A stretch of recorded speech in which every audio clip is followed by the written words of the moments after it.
Assalamualaikum warahmatullahi wabarakatuh. A'udzu billahi minasy syaithanir rajim. Bismillahirrahmanirrahim. Innal hamdalillah nahmaduhu wa nasta'inu wa nastaghfiruh wa na'udzu billahi min shururi anfusina wa min sayyiati a'malina. Man yahdihillahu fala mudilla lahu wa man yudlilhu fala hadiya lahu. أشهد أن لا إله إلا الله وحده لا شريك له وأشهد أن محمدا عبده ورسوله اللهم صل على محمد وعلى آل محمد اللهم انفعنا بما علمتنا وعلمنا ما ينفعنا وزدنا علما سبحانك لا علم لنا إلا ما علمتنا إنك أنت العليم الحكيم اللهم آمين. الحمد لله شكرا لله. Segala pujian kesyukuran bagi Allah yang telah memudahkan segala urusan kita. InsyaAllah pada pagi ini kita akan menyambung kuliah tadabbur surah Al-Fatihah. Tuan-tuan, puan-puan yang memiliki buku 7 ayat yang diulang-ulang boleh membuka halaman 41 dan 43 bagi buku baru. InsyaAllah kita akan mentadabur ayat-ayat berkaitan bab isti'azah. Lafaz isti'azah, A'udzubillahi minasyaitanir rajim. Aku berlindung diri kepada Allah daripada kejahatan syaitan yang direjam. Kita sambung lagi kuliah kita bagi kita mengenal dengan lebih mendalam lagi musuh kita yang Allah sebut. Innahu lakum aduwwum mubin. Sesungguhnya syaitan itu adalah musuh kamu yang sangat nyata. Sebelumnya saya telah menyebutkan ciri-ciri syaitan dan apakah misi hidup syaitan itu dan bagaimanakah strategi syaitan untuk menyesatkan manusia daripada jalan Allah yang lurus. Hari ini insya-Allah kita sambung lagi berkaitan dengan sumpahan iblis. Ingat bahawa iblis telah bersumpah dan dalam sumpahnya dia berazam untuk menyesatkan manusia semuanya kecuali hamba-hamba Allah yang ikhlas. Itu yang disebut di dalam surah 38 surah Sad. Bagi tuan-tuan yang ada terjemahan Al-Quran atau yang ada telefon pintar, lihat pada aplikasi Al-Quran, bolehlah kita cari ayat daripada surah Sad, surah 38. Kita lihat kepada ayat 82. Ayat 82 ini adalah berkaitan sumpahan iblis.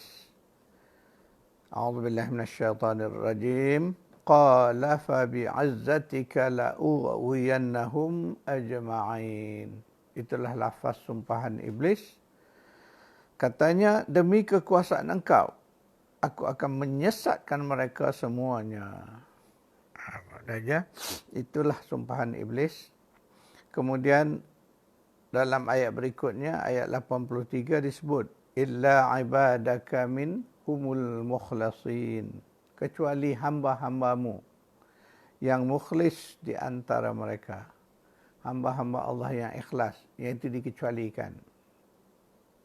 Kemudian sambung kepada ayat 84. Ayat ini yang kita nak kupas pagi ini insya-Allah. Qala fal haqqu wal haqqa aqul. Allah berfirman, maka yang benar adalah sumpahku dan hanya kebenaran itulah yang kukatakan. Ini ayat 84 ini kita melihat seolah-olah counter daripada Allah di atas sumpahan iblis. Walaupun iblis itu bersumpah dan dalam sumpah dia menyandarkan kepada kekuasaan Allah. Tetapi melalui ayat 84 ini, seolah-olah Allah mengatakan bahawa sumpahan aku itulah lebih benar. Jadi di situlah pegangan kita, biarpun iblis bersumpah, tetapi kita mengambil pendirian bahawa tidaklah kerana sumpahan iblis itu menjadikan kita ni rasa takut, menjadikan kita rasa rendah diri, menjadikan kita ni rasa kalah. Tidak. Kerana itu hanyalah sumpahan iblis. Sedangkan Allah mengatakan bahawa Allah kata, fal haqqu wal haqqa aqul. Ingat itu, bahawa kebenaran Allah itulah sumpahan yang lebih dahsyat lagi. Kemudian sambung kepada ayat berikut, 85. La'amla'anna jahannama minka wa mimman tabi'aka minhum ajma'in. Sesungguhnya, aku akan memenuhkan neraka jahanam itu dari jenis kamu. Maknanya jenis syaitan. Dan juga dari kalangan mereka atau sesiapa yang mengikuti kamu, mengikuti engkau. Semua sekali.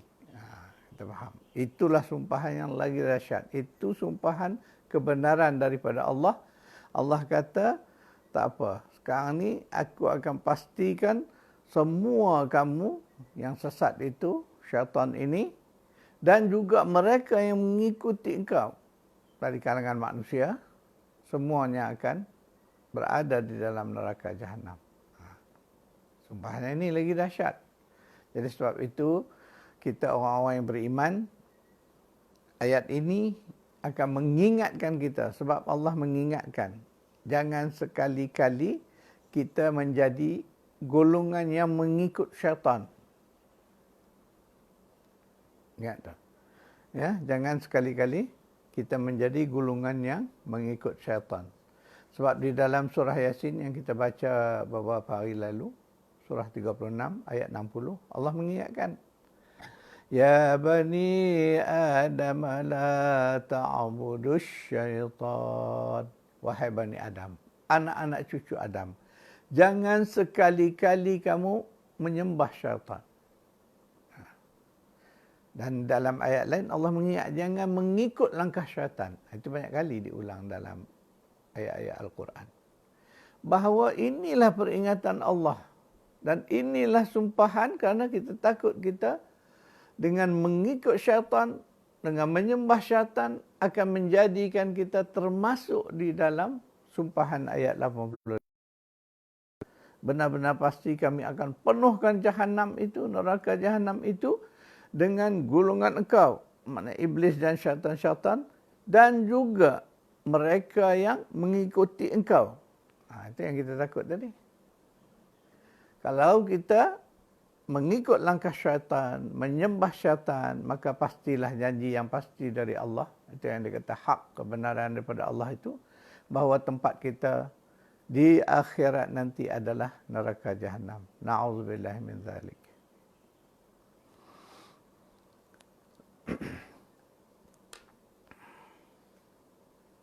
Ingat balik bahawa inilah janji sumpahan Allah dan ini adalah satu kebenaran mutlak. Yang ini yang kita harus pegang dan ini yang kita takut. Yang sepatutnya menjadikan kita takut, berwaspada dan menjaga diri kita. Itulah juga antara dipanggil ciri-ciri takwa tadi. Kita jaga diri kita, jaga langkah-langkah kita, dan apa saja tindakan yang kita nak lakukan, kena berhati-hati. Dek kerana kita takut dengan ancaman ini. Itulah nanti bila kita sebut tentang makna takwa itu.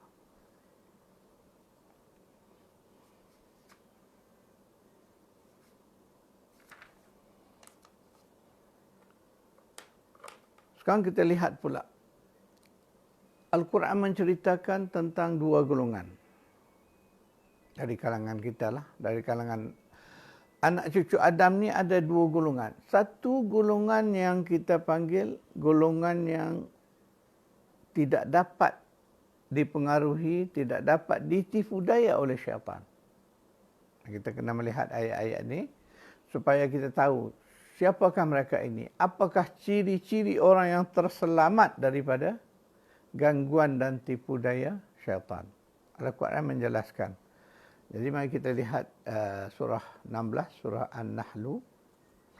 Surah An-Nahli ya.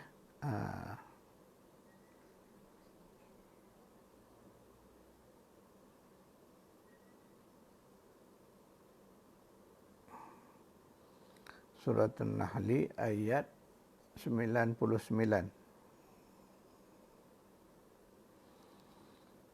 A'udzu billahi minasy syaithanir rajim.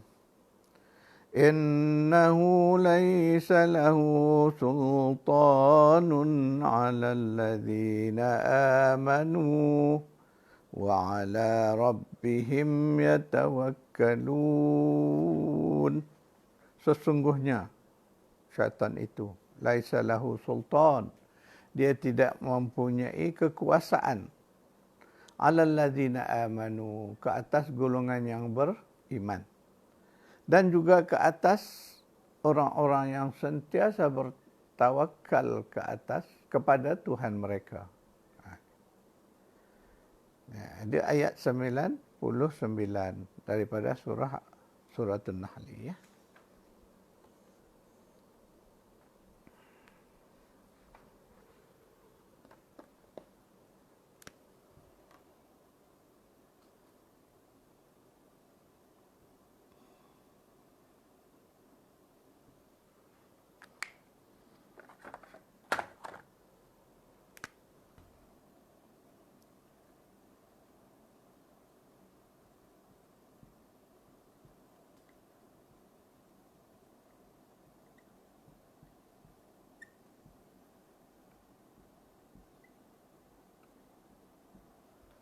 Mari kita lihat siapakah golongan yang selamat daripada gangguan syaitan. Yang pertama Allah sebut mereka yang orang-orang yang beriman.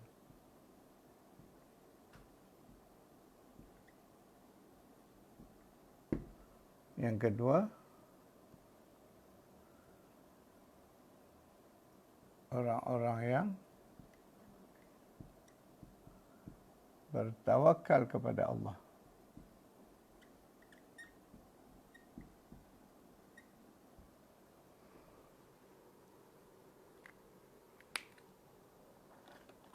Ini disebut di dalam surah 16:99.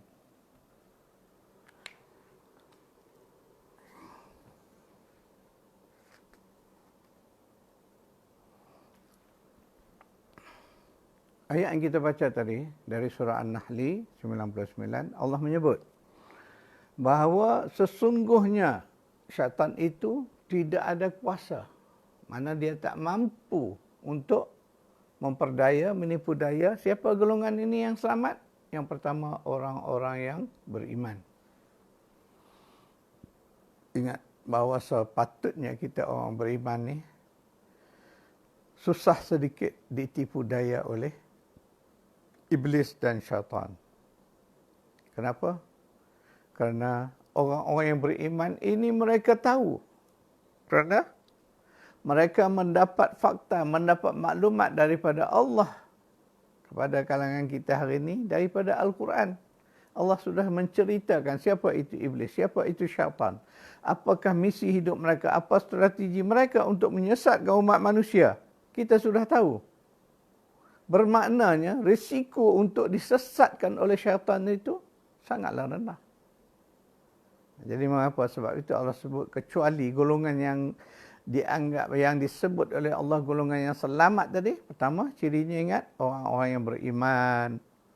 Yang kedua cirinya, mereka itu sentiasa bertawakal kepada Allah. Itu kena faham konsep tawakal yang benar. Jadi tawakal ini ialah penyerahan diri. Tapi penyerahan diri itu dalam keadaan-keadaan yang sesuai dengan kehendak Allah. Tidaklah bermakna kita berserah diri dalam keadaan yang pasif. Belum usaha, tawakal ala Allah. Itu tak betul.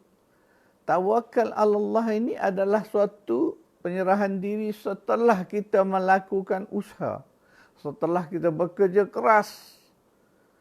Kemudian barulah kita serahkan hasilnya kepada Allah. Itu makna tawakal yang benar. Dan penyerahan itu penyerahan total. Makna kita dah tak rasa apa lagi. Kita serah dah, yakin sungguh dah Allah nak jaga kita. Gitulah makna tawakal. Dan sebenarnya ada satu lagi. Kalau kita ingat balik kepada ayat yang pernah kita baca beberapa hari lalu. Ada lagi satu golongan yang itu disebut oleh Iblis sendiri. Bahawa dia tidak mampu menyesatkan, dikecualikan golongan ini. Kita buka kepada surah 38. Surah Sad.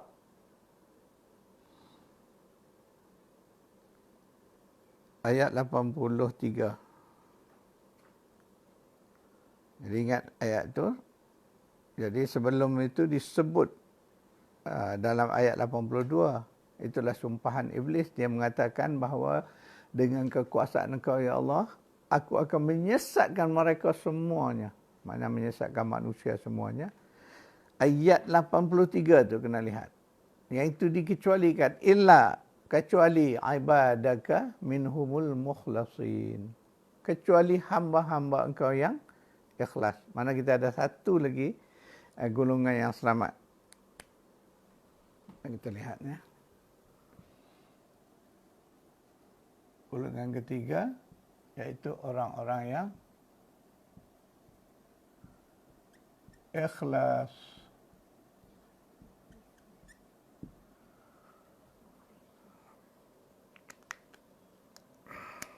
Jadi orang yang ikhlas ni ada di dalam ayat berapa tadi?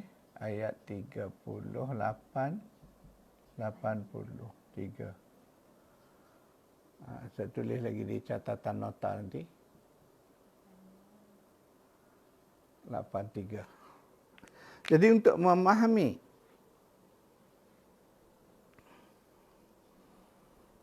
memahami ayat 83 itu dia kena sambung daripada ayat yang sebelumnya, ayat 82. Sebab ayat 82 itu adalah sumpahan Iblis. Kemudian ayat 83 itu menjelaskan mana kekecualian, dikecualikan. Mana Iblis kata, aku akan sumpah semua manusia ini, aku akan sesatkan kecuali hamba-hamba Engkau yang mereka itu ikhlas. Mukhlasin. Maknanya jamak daripada orang-orang yang ikhlas. Jadi ada 3 golongan tadi. Ingat bahawa golongan yang disebut oleh Al-Quran, golongan yang selamat daripada tipu daya syaitan. Kemudian kita lihat pula, sesudah kita melihat golongan yang selamat, kita lihat pula apakah, golongan manakah yang menjadi golongan yang disesatkan oleh syaitan. Kita balik kepada surah An-Nahl, surah 16. Tadi kita baca surah An-Nahl ayat 99. Sekarang kita baca kepada ayat yang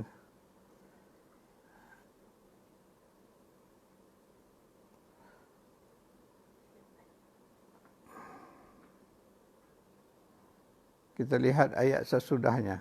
Tadi disebut ayat 99, innahu laisa lahu sultanun 'alal ladzina amanu wa 'ala rabbihim yatawakkalun. Ayat 100. Innama sultanuhu 'alal ladzina yatawallawnahu walladzina hum bihi musyrikun. Sesungguhnya kekuasaan Iblis itu dan syaitan-syaitan itu ialah ke atas orang-orang yang mengambilnya jadi pemimpin. Yatawallawnahu. Makna mereka itu mengambil iblis syaitan itu jadi wali dia, jadi pemimpin dia. Golongan ini golongan yang dapat disesatkan oleh iblis dan syaitan. Dan satu lagi, wallazina hum bihi musyrikun, dan orang-orang yang mempersekutukannya, yakni mengambil iblis syaitan jadi sekutu kepada Allah. Mana golongan musyrik, orang yang mensyirikkan Allah. Dua golongan ni, ingat. Orang yang mengangkat iblis syaitan sebagai pemimpin mereka, yang mana dah pemimpin itu tentulah mereka ikut, mereka taat.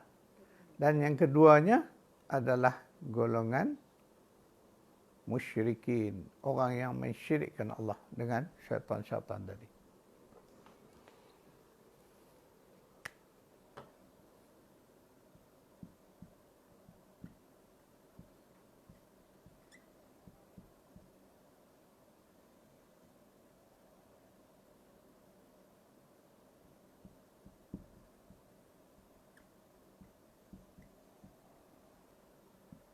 Satu golongan yang diperdaya, iaitulah golongan yang menjadikan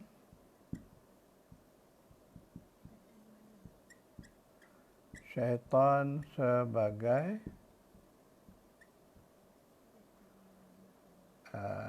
pemimpin mereka. Yang kedua, golongan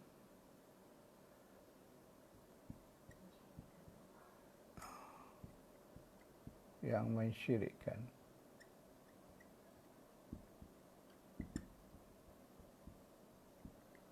Allah.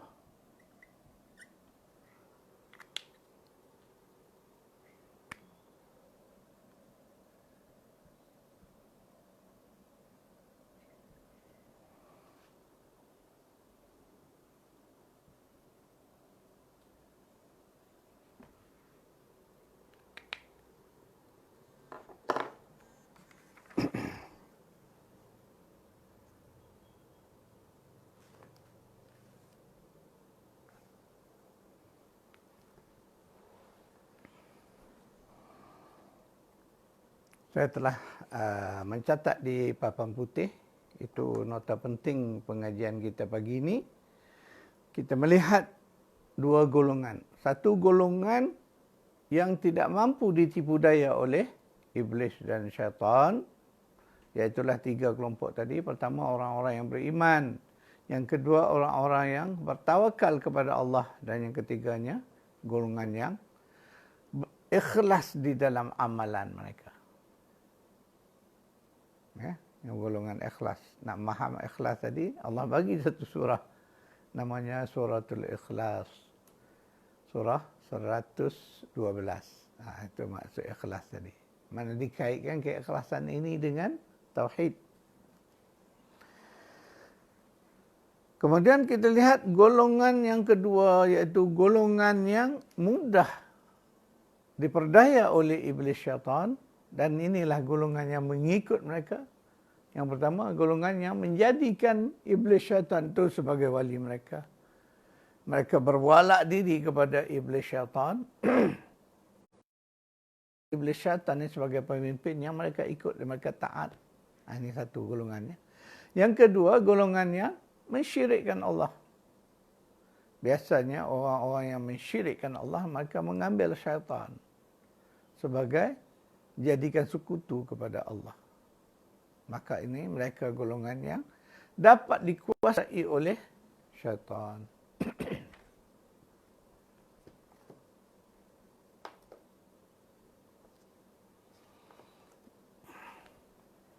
Jadi apakah pengajaran, apakah pelajaran yang kita dapat daripada beberapa ayat yang kita tadabbur pagi ini?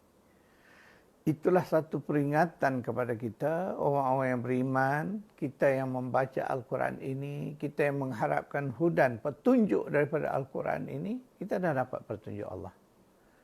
Jagalah diri kita supaya kita tidak termasuk ke dalam kelompok yang sebelum ini pernah saya sebut sebagai Hizbus Syaitan, kelompok yang mengikut syaitan, kelompok yang dapat ditipu daya oleh syaitan.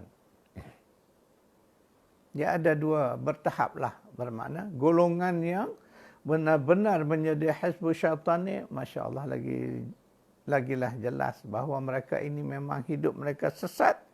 Mereka yang mengikut syaitan, mereka memperjuangkan segala ajaran-ajaran syaitan. Ini jelaslah kelompok-kelompok ni. Tetapi yang kita nak menjaga ni, yang nak perlu berhati-hati ini, kita takut. Kita ni beriman, rasa kita beriman.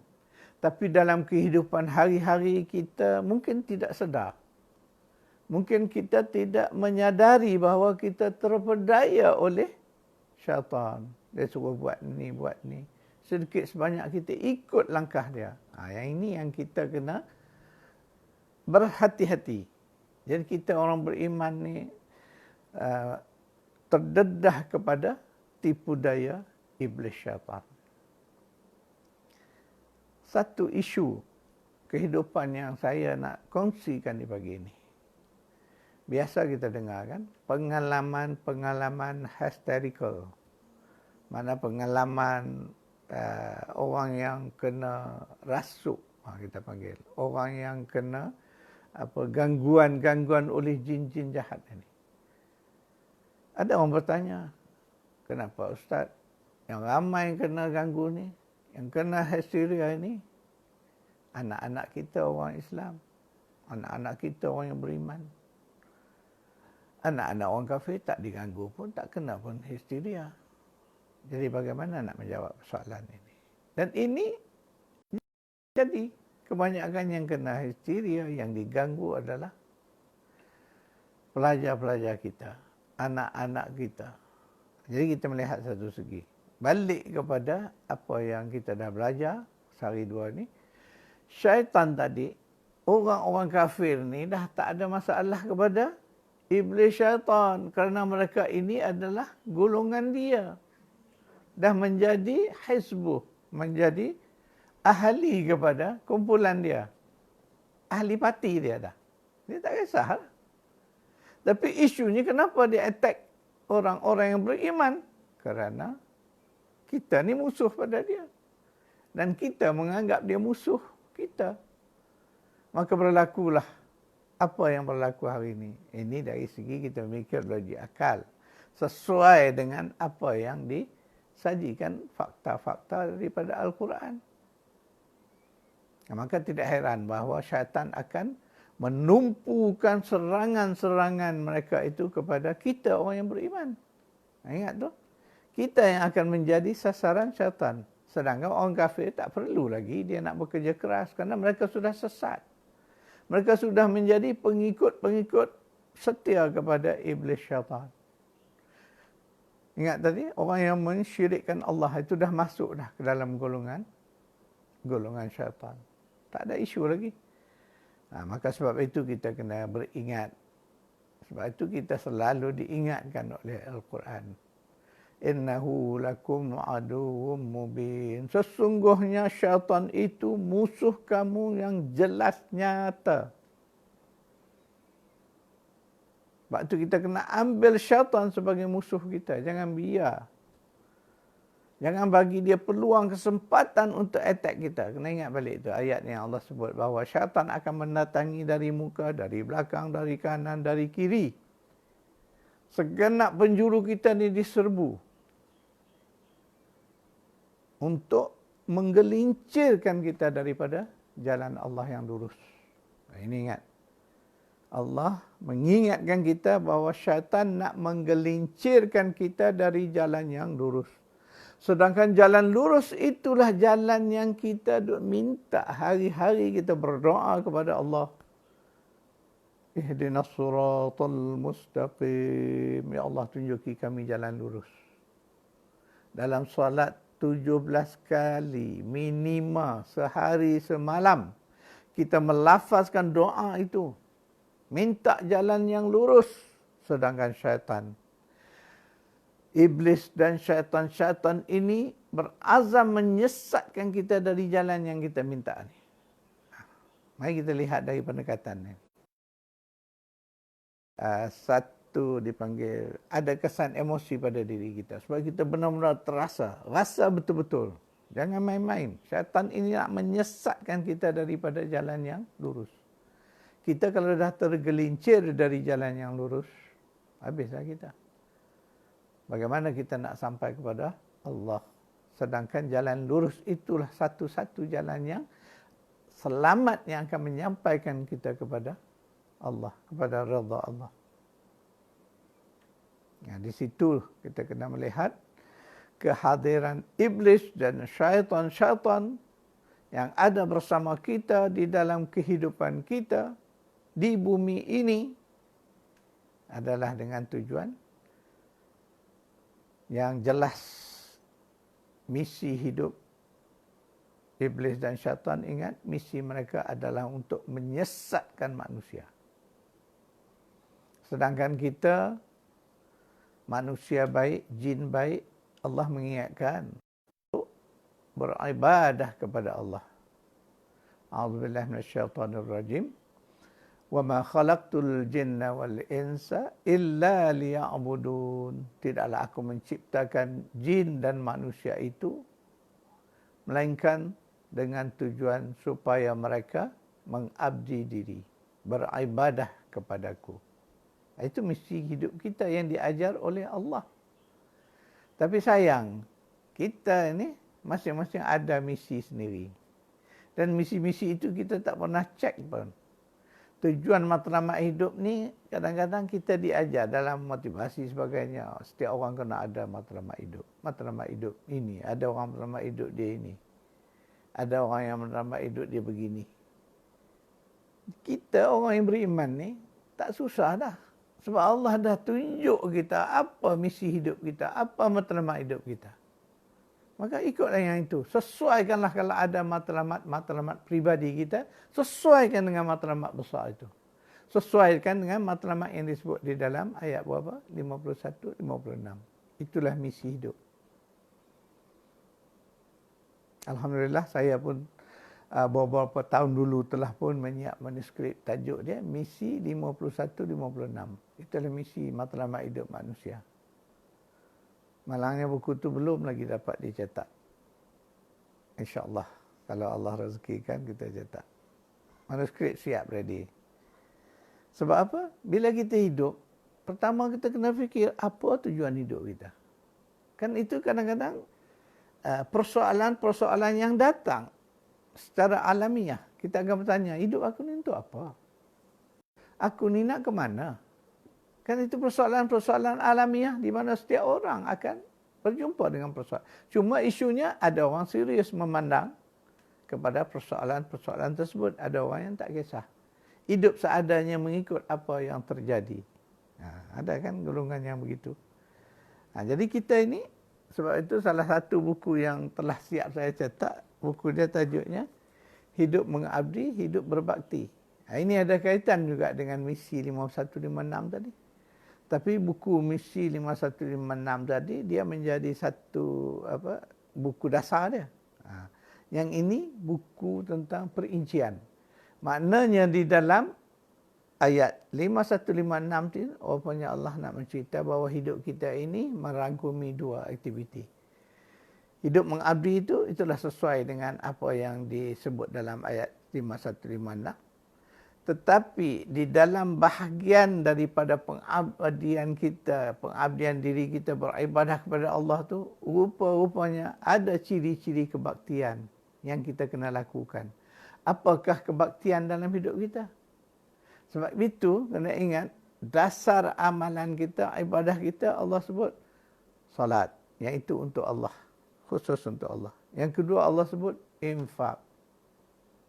Zakat, infak.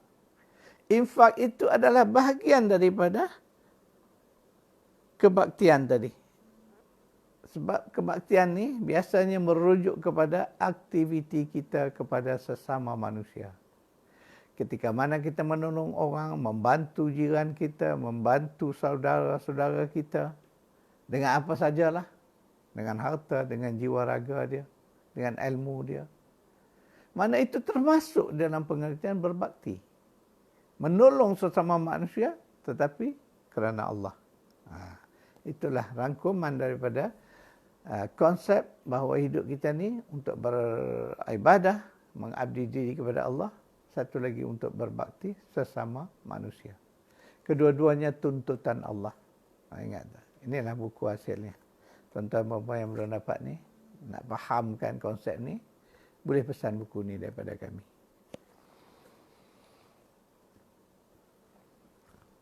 Sekadar itu dulu kuliah kita pagi ini, dan sebelum berakhir, saya cuba lengkapkan nota-nota kita pagi ini. Ya.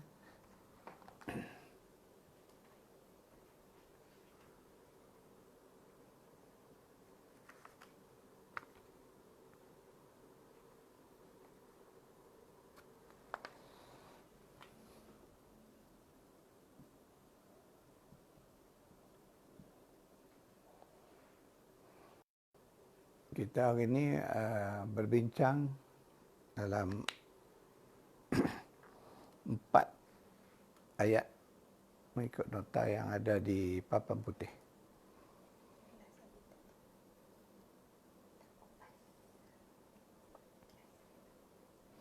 Dan satu lagi ya, jangan lupa tadi saya pernah sebut tentang surah. Bila sebut ikhlas, kita kena rujuk kepada surah ikhlas. Surah ikhlas, surah 112. Seluruh ayatlah kita baca.